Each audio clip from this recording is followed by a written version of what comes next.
So you are doing some research here. Yeah, so Cam the intern Got his own podcast. got his own podcast, but it looks good. Looks good. Logos, good Maybe graphics. it sounds good too. Oh, Cam, hardworking kid. Cam? Yeah.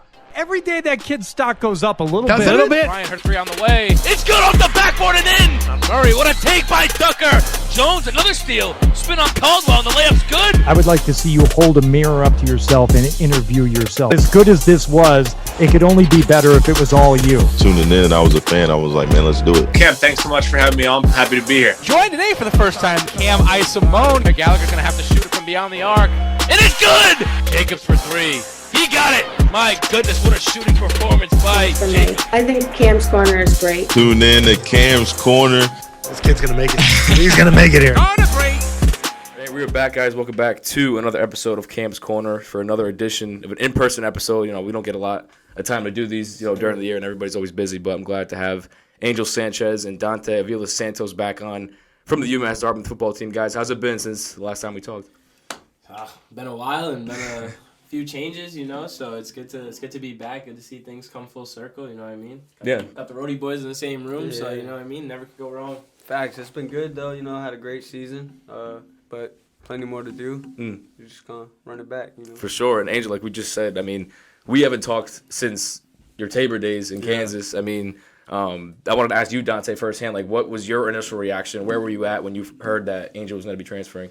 We just stayed in touch because we're boys. So aside from me being at Dartmouth and him being in Tabor, it's a brotherhood at the end of the day. So just checking in on him checking in on me, seeing what's up.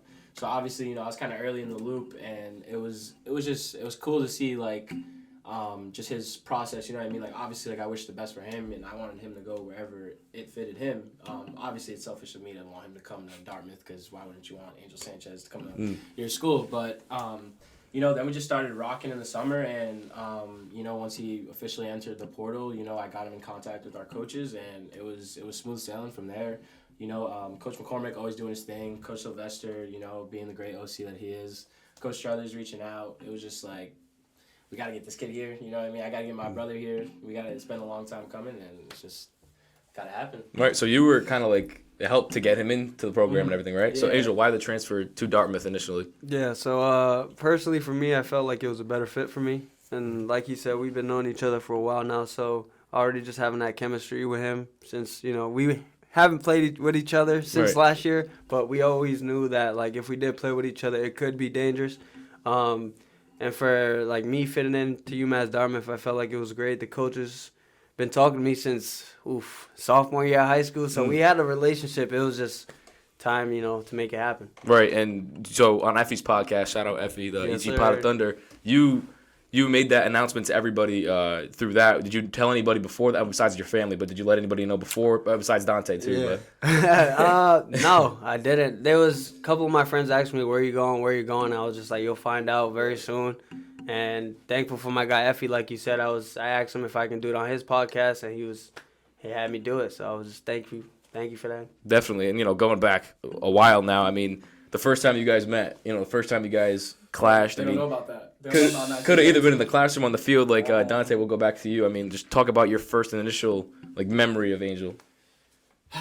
It was about 2011. 2010. Yeah. So, you know what I'm saying? Shout out AYF, youth football, you know what I'm saying? Created some demons, but my first initial memory of Angel, we were in a head-to-head game in the semifinals of our youth championships, and he, his team was the better team that day. They got the best of us, and I was playing safety, and I just seen this kid, 22, catch a sweep, hit the corner, and just outrun everybody, and I'm like, all right, that's pretty different. So that was my first memory, and that was just wow, to see what he's grown into, just not only as a person, but as an athlete, from, just a small little kid hitting the corner to one of the country's best receivers. It's pretty outstanding to be a part of as well. And how about you? What do you remember about that day? With Dante, since we were little, Dante's always known for playing quarterback, and he's always been a beast at it, you know what I'm saying? So as just seeing him grow as a quarterback, also being a leader, is great to see, because we've been best friends since the first time we seen each other. Yeah. So just coming together playing football still because, not a lot of people play football after high school. Especially, like I said, being together is fun, and I wouldn't, take anything for granted. Right. How do you feel like, obviously, you've known each other for so long. How do you feel like your relationship has grown since that point? Oof. Too many things. Yeah, there's A lot- too many like a things lot to of say. years, man. Yeah, I it's know been a it's- lot of years. But like I said, like before, we didn't really play with each other. We would always go up against each other. The only time we really played with each other was basketball, AAU season. So we also took that like basketball as a sort of say we grew together in basketball. Yeah. So we grew together in basketball. We made the bond stronger, and we took our bond that we had in basketball for like 6-7 years, brought that to the football field, and as y'all saw this past season, we made some things work. Made some history, man. I was just gonna say that perfect segue into like my next like segment I wanted to talk about. Previous episodes we'd go back to like deciding on playing football because you guys did play basketball. You guys are great at basketball. 1,000-point score at Cumberland, 2 state championships if I'm correct. 3, okay. Yes, sir. I'm slacking, but I mean we go back to those AAU days. I mean like we played against you guys, and those are the best times. Like just going back when we were little and stuff like that. But we'll go back to you, Dante. Like, why football over basketball? Honestly, it's kind of more than it seems. Like I've always had basketball as a true first love. That was always I feel like it was my calling at first. But I guess my high school years just didn't work out the way that I wanted it to. Obviously, you wish things could have went a couple different ways, but you never take anything for granted. Clearly, this is where God wanted me to be, playing football here at Dartmouth. So I can't think about too much the decisions that were made in the past, but just kind of focus on where I am now. But it was really just Coach McCormick, honestly, that kind of made me really choose to keep playing football because obviously, as you guys know, it was the COVID year, when we kind of left high school. So it was really a deciding factor. Is this going to be our forever world? Is this football stuff really going to be done forever? So, it was just thinking about times like that. And then, but Coach McCormick always staying consistent, just always being we're going to have a season, don't worry, this thing's going to be over. Just staying as a a good angel on the shoulder, just being in the back pocket. So then I just committed there and didn't look back since, honestly. Did you draw any attention for basketball too, or was it just mostly football? Just football. Just a little one school in Florida, but that's all. That's all. But yeah, it's just mainly football though, for real. Yeah, I mean, like I said, we go back to those AAU days. That's where my passion and love for all this came kind of not for media and all that, but just the sport of basketball. You know what I mean? And then growing up with the Camelo boys, of course, and yes, sir. all those guys that were around football. And then I got into more sports like that. So. R.I.P. Mr. Missoula, man. Just Facts. out there for sure. R.I.P. I had some great battles with that guy. One of the greatest coaches we ever went up against, man. So definitely got to show his flowers, man. But shout out Joey Missoula doing his thing. Yeah. Even Justin. Thanks, The whole Justin. Missoula family putting on, Yes, man. sir. But those AAU days, man. Going up against a coach like that just that had to elevate our game, you know, and that just pushed each other to a greater wall. And that, like you said, those are some of the best days ever. Yeah, definitely. And I always contribute every episode to him. I mean, he played a huge role in again, passion for sports and all that. And Joey and Justin, are huge role models for me. And now that I think it's cool that you played with Bassie, of course. And now that Justin gets to coach him at URI, I feel like that's a full circle. Just crazy thing to look at. And again, like you said, rest in peace. I mean, he's the backbone for all this. And I'm actually making sneak peek. I'm making a documentary for him about him. So I'm interviewing a lot of people in Johnston. You got that little drop right there. Yeah, I mean, inside guys, scoop. Yeah, inside scoop for real. I mean, wanted to preview it on the day he passed away, April 22nd. So when that date comes, I want to preview that to the town of Johnston. It's in the works right now, but I'm excited to put it out. Yeah, I'm excited to see it, bro. Yeah, I'm glad you guys said that, but for sure. And then getting back on track, again, we talk about chemistry and all that. Like you said, the only really time you guys really connected on the field and started playing together was really this year, to be honest. I mean, did you feel like your connection kind of drifted apart as far as just battling up against each other? And you guys play against each other in basketball too, or no? Yeah. So just in both sports, how did that feel? Battling up against each other. I mean, it's funny that you say that because we actually there's only been I think 2 times we've gotten to play with each other on the football field, but it's only like flag league. Yeah. You know what I mean? Nothing So, like competitive, you like know high what I mean? school. Like, yeah, exactly. We also played with each other FBU. Yeah. Okay. So we actually now that you know you go back all those years and Right. you start to those memories start to unfog. But Yeah. we played actually together FBU All-Star team, and that's really I think where it kind of connected. Honestly, now that I think about it, is like playing in that summer league for those years, just building that chemistry within the football field, and then like obviously like we say we go into the AAU days and we kind of already have that bond in football, and now just we're taking that basketball bond that grew and just implementing it to a football field and kind of just keeping up with it, honestly. Yeah, for sure. Yeah, getting back on like that chemistry part and stuff like that. Going back to like my original question about the transfer process for Angel, how quick was it once you guys realized that was going to happen, and then like how fast was it until you guys were on the field practicing, training, and have you guys ever practiced in the off season together, let alone be on the same team? But just explain that like process going into that year, the summer training and trying to get better. So for me, from my side, so towards the end of second semester while I was at Tabor, Dante already knew that I was probably most likely entering the transfer portal. So he was just, like you said before, just giving me drops, trying to get me to go over there. And I was honestly, I was like, all right, I'll definitely try it out, look into it. I was talking to the coaches and stuff. Once I entered the portal and summer came around, me and Dante was just working on the field almost every day, just in case, we get there, get the connection going. Right. But once I did commit to UMass Dartmouth, I miss all of fall camp for like transcript stuff and stuff. So I missed all of fall camp. So we didn't really have that much connection that we could have started with in the beginning of the season. But once I got back after that game, my first game I came back, then it was just ready to go. I think we opened up the first play of the game with him. Was just like, yeah, like we saw with him. Nah, yeah, like it was. I think it was a run play, and then I was just like, you're on an island with my man. Damn.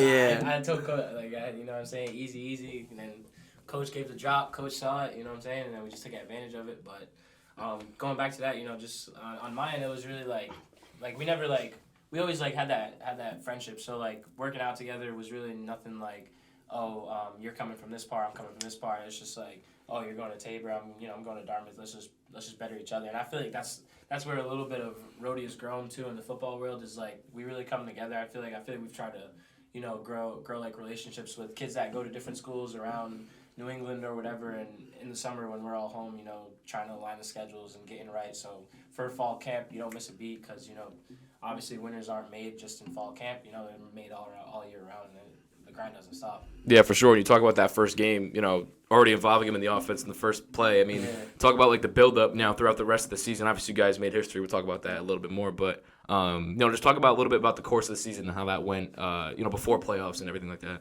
Yeah. It was fun, honestly. It was just fun to be able to, like I said, I miss fall camp. So just being with the team, being around them, practicing, just getting our connection right, it was good.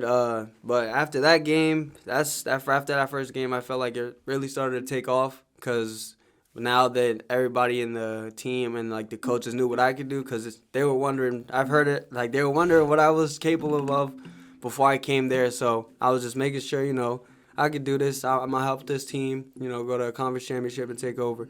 But after that first game, like I said, it was great. Right. And, was it tough to bond with, a new team, right away? And obviously, knowing some people like my boy Thomas, from Johnson and everything like that. Like, a couple of local guys. Yeah. Yeah. Hunter, it actually wasn't, because like I said before, in the summer we were working out with all the receivers, so I got to know all the receivers before the season even started. So I got that bond with them early, just making, just communicating here and there, just like, what do you like to do? What releases you like to, do if the corner's playing off or pressed up? So just getting little tips from them, and I was giving them tips, just helping each other out. And besides, when I got there, everybody was messing with me, just dapping me up and stuff. Just couldn't wait to get started. No, it's good. And Dante, we talk about like we said a lot the whole episode so far, chemistry and all that. Has there ever a time for you guys on the field or even in practice where you guys butted heads and couldn't really not that couldn't connect in a way, but ever argue and kind of stunt the growth of the game? I don't think like with our team, like I don't think there's moments like that because like each individual, offense, defense, special teams, we all want perfection. So whether I mess up, someone else messes up, we'll hold each other accountable. And I feel like it's rather than button heads, it's accountability. You know what I mean? But I feel like an example is I think we played Worcester State and he had a little backside access hitch and I was like, hey, 1-on-1, I'm saying off corner, I took it and he just jollied off the line. Yeah. You know what I'm saying? I had to make a little play out of it, but when I got tackled, he's literally like right there, first one to pick me up, and I looked at him and I'm like, don't pick me up. Go line up. Yeah. But it's not crazy though. Like if I was to mess up or he was to mess up, it was just like, all right, Dante, like come on, or let's go, Angel, like right. Come on. Yeah. We both want perfection, so it's like it's just that factor in it. And we said like you guys have been friends ever since you guys were little kids, so like that that brotherhood's gonna be there as you guys are at the college level. It's not gonna be like one play is gonna screw up the whole season. So that's great. That's good to hear. And we talk about going forward throughout the season. I mean, what is it? How did it feel to make history the first time in program history to like win a conference title? I mean, it meant everything. When you're a roadie boy in high school, you got to go up against some of the greats like Hendy LaSalle. So you never really get to be on those type of pedestals so often. You know what I'm saying? There are some schools that obviously conquer the greats, but I feel like going to college and making history and doing that and winning a conference championship, I feel like it made it all worth it. So just like in the end, like being a conference champion, doing it for the first time in program history. Like, 20 years. You know what I mean? Like it felt good to do it for not only us, but like the school and all the alumni who come back all the time and show love. And it's just building UMass Dartmouth into the program that it needs to be and what it was and what it can be in the future as well. Right, and for you, Angel, like your first year in the program, like how did it feel to accomplish that? It was good. It was great. It was. I kind of had a feeling that we were gonna be a dominant team. Mm-hmm. So just going into a game, one game at a time. Taking it easy, 1-0, like we say, win the rep. But once games started adding up and it was time to actually come down to the conference championship against Plymouth, we all came together. We all came together, locked in. Faced some adversity, and after that second half, it was nothing but us. Yeah, can you guys talk about a game where like you felt like it was probably like one of your most dominant, and like both of you guys just felt like unstoppable? You can think of one. I mean, I don't know. The team around us is just crazy. So it's like there's a lot of weapons. Yeah, every game you feel like there's a couple guys that like couldn't be stopped or like you know what I'm saying.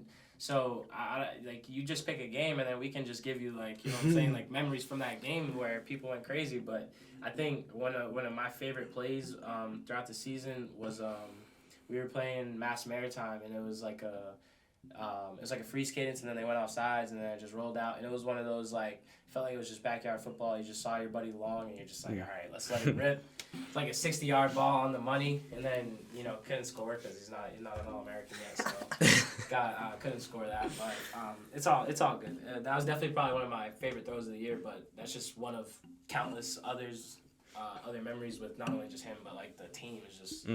I don't know. This team is just crazy. Yeah, we have a lot of weapons. And we just got Jalen Kopecky. I don't know if you. Yeah. I did see that. That's crazy. Another Rhode Island kid. Yeah. Now, it's gonna be fun to see. You know what I mean? So he's gonna be a academic junior, right? Or he's our age. Academic senior, and then. Oh, because he went to Bridgewater, right? Yeah. He's gonna be a athletic junior next year with us. I'm pretty sure. Yeah, good for him, man. I mean, we had battles in high school too with basketball. Right, it's cool to see all these kids, getting to that next level in college, because not every kid gets that opportunity. Yeah. So to continue that pathway is amazing. And going back on track, like with communication, between you guys, not only you guys but your teammates on the field at the same time as well. Like, what's it like? Just communication during a game. Like, like we said, if a play goes wrong or something's good, like just what's your guys' mindset and what are you guys talking about, throughout the course of a game? I think as a team, there's always room for improvement as far as how you handle things and how you go about, when you mess up, like in the bounce back. But I do think, we did a pretty good job every time, a drive didn't go our way or, we'd have a little incident. I feel like we bounced back pretty well. And the thing that I love about our team is, like, we're always there to pick each other up. We're not one to push each other down or sulk or, cry about the last play. Like, you know what I'm saying? Like, obviously it's football. Things happen. You know what I'm saying? There's nothing you can do about the last play, but there's something you can do for the next play. So we got that win the rep mentality over here at Dartmouth, and we just try to go 1-0 each play, and you can't go 1-0 if you're thinking about the last play. You know Yes, what I mean? sir. Definitely. And, throughout the course of the season, obviously the playoffs or the regular season ends. You guys win that title. Dante, you did win like the MVP of Division II and Division III, which is the Golden Helmet. Sure. And a lot of people, they don't get that opportunity. Like it only shined on one player every year, of course, most valuable player. Like, just wanted to get your thoughts on what that meant to you and like how you found out where you were at when you found out too. I mean, it was just a pretty amazing moment. It felt good to see all the fruits of, my labor come to fruition, because I feel like it's been a long time coming. Obviously I wasn't able to play quarterback in high school a little bit until my senior year. So, I didn't really feel like my talents were exposed in the way that they should have been to the public. But, like, we had to do what's best for the team, and I'm a team guy. So if it was me being at wideout for those 2 years, helping us get to the semis, then that's how it was. But to see what it's become, it means a lot to me because it happened so, like, premature to what I feel like really can be in my career. And, if I just, keep my head down and continue to work, I feel like it'll all just come back because I got a great team around me. I got a great coaching staff that believes in me. So when you got like different factors like that, it's hard not to feel good and confident within what you can do. Right, and definitely. And Angel, over 1,100 yards, 9 TDs, and Dante almost 8 games. Not my fault. like it's incredible. Like almost 3,000 passing yards, 26 TDs. Like, just describe like. Again, like those accolades, like you guys got first team all region, first team all New England. Like what are those accolades, Angel? What does that mean to you as a player? Because obviously you broke a ton of records in high school as well, but to do it at the college level now, and again in your first year in the program, like what does that mean to you? Yeah, it means a lot. It just shows that I put the work in. Yeah. Obviously in the weight room and on the field, and I just put my head down, grind.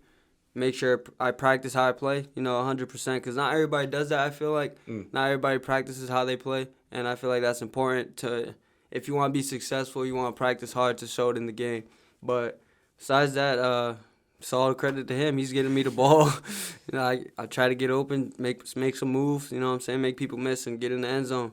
But just having a great group of guys around me and just making sure that I'm on, doing my thing is great. And like, what have you seen a difference in like style of play from Tabor to now at Dartmouth? Yeah, definitely. So at Tabor, we were run heavy. We'll give our running back like 20 carries. So, and over here, we're very spread. We get the ball to our playmakers, and if the run's working, it opens up for the pass. If the pass is working, it opens up for the run. So it just, if one thing's going, we're gonna keep going with it. For sure. No, it's funny that you say that though, because like, if you look at like individual box scores, it's like we run the ball like 40 times a game, and we still throw the ball like 35, 40 times. So I think that's just a credit to like how fast we go at our pace as a team, and I think we could be a little bit faster. So if my guys are hearing this, we definitely got to get our pace up. You know what I'm saying? Yeah, like we said, getting back on track. With these performances, we talk about the accolades and everything like that. You guys got a bid to the NCAA tournament and ultimately lost in the first round. But I mean, still, like it's an experience in itself. So just describe like how it was. Sitting with the team, watching the bid, seeing your guys' name pop up there for the first round, and what it was like traveling and all that. It felt amazing. I'm not gonna lie, cause like you see those type of videos on social media all the time, and you're like, wow, I can't wait to be one of those guys. And then you work so hard in the off season, you work so hard through the season. You pull through injuries, and then when you're blessed with an opportunity like that with your brothers, like there's no greater feeling seeing those smiles on their faces, cause like they put in just as much work as you do. So if you look around and you see your team just being just happy and so invested in the moment, you just kind of sit there and try to enjoy the moment. Just that's personally mine. Yeah, that's not pretty much the same. And also as the trip was to New York, it was fun. I feel like it brought our team, closer. And then for me, coming out of Hendrick and having Coach Gomes as a basketball coach, he always talk about having a strong bond. So wherever I go, I take that and make sure that it can be any position group. It can be the QBs, receivers. I make sure. So I personally I don't have to, but I personally take over like our receiver group just to make sure we have a tight bond. Make sure we're a brotherhood and make sure no one's, slacking off. If someone's slacking off, we got to make sure everybody's on top of their stuff. Because, one slip up can cost a season. Yeah. One slip up cost the season. But as far as the tournament, it was good. Came up, took an L, but we're going to for sure bounce back. We're going to be there. Definitely. And so, are you an academic senior next year, or are you going to be a junior? So I'm going to be a junior because I did a post-grad after my year at Hendricken, and then I did one semester at Tabor. So I'm a sophomore now, and then I'll be a junior next year. So then you'll be going – this is your last year officially. Oh, but do you get that next year, graduate year from COVID? Yeah, so I do get that. I do get that 5th year. So that's good. So you guys will still be there for that'll be few fine. more years. Yeah, we'll be together. So just to see what will be happening in the future. But you know what I'm saying. Got to focus on this year. Got to focus on tomorrow. You know what work can be put in tomorrow. So lead up to the camp and all that good stuff. Definitely. And Angel, looking at some of your numbers, I wanted to ask you too. Like in high school, you were a huge punt returner. That was big part of your game as well. Yeah. Obviously, you got some touches with that too. But do you feel like that could be utilized for next year? Like you think coaches will try to utilize that into your game a little bit more? Yeah, for sure. So we definitely have other guys for sure. But so our punt return coach, we don't really do punt returns. But if we do start doing punt returns, I would love to do them. Don't get me wrong. I love doing punt returns. But I think those like you said, those were a big part of my games in high school, and it just I don't know, it just brings the game more fun. Yeah. But yeah, I'll definitely be down to do punt return. Sure. I mean, like we said back in high school, just going to some games, even off kick returns too, just like how many touchdowns a game could you get off that? Like it was just incredible to watch. You know what I mean? When I saw that, I'm surprised that that wasn't utilized more. And I'm sure again, like you guys said, you guys got more guys and stuff like that. It's different at the college level. There's way more roster spots, but. Just talking about the season in general, go to you again, Dante. Like, one of the most memorable moments of this season. It could be a game, could have been off the field. It could have been the experience in the first round of the playoffs. Just something memorable that will always stick in your head from that season. Oof, I definitely got to think about that. I think it was our Friday night game. Yeah, because we went white out at home on Friday night, 7 p.m.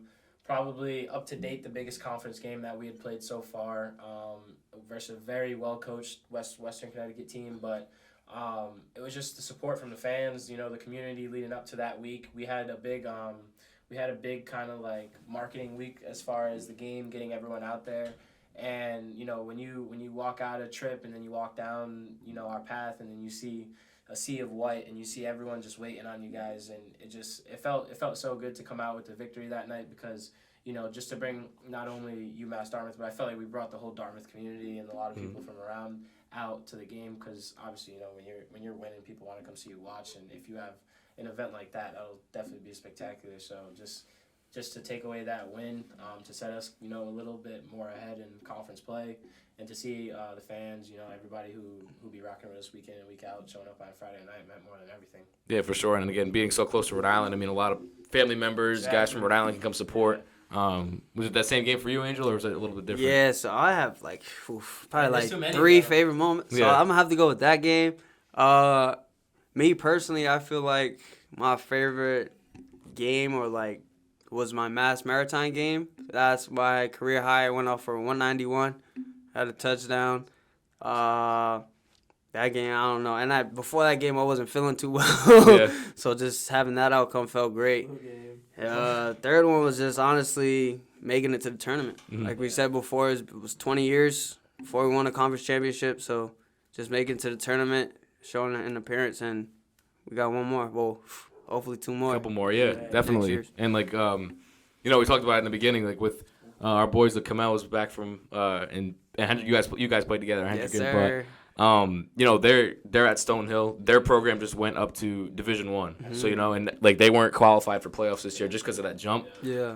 Which sucks. They need but to now change that rule. They need to change that rule. That's crazy. I hate that rule. But now that their senior year, their final year, I don't know if they'll do a post grad, but regardless, they'll be able to make playoffs if they play well. And the question I wanted to ask you guys was, having that success in that season this year, do you think you can build up that program and maybe jump to a Division II level in the next 2 years that you guys will be together? Yeah, I definitely think that's the plan. Yeah, of course. Obviously, right. you want to build your program up to the highest extent that it can be. But if we can be a solid and renowned Division III team, there's plenty of guys in Division III who are playmakers, ball players, and great athletes as well. So if we happen to make the jump to D2, it's tough because like Stonehill, they're having a really good year. Yeah. And you know, when Holy Cross did it, they had a little rough patch, but now Coach Chesney's doing an amazing job with them. So it's just those adjustment years, and you don't know how those adjustment years will go. You know what I mean? So if you want to be like a powerhouse D3, or you know, move up to D2 and you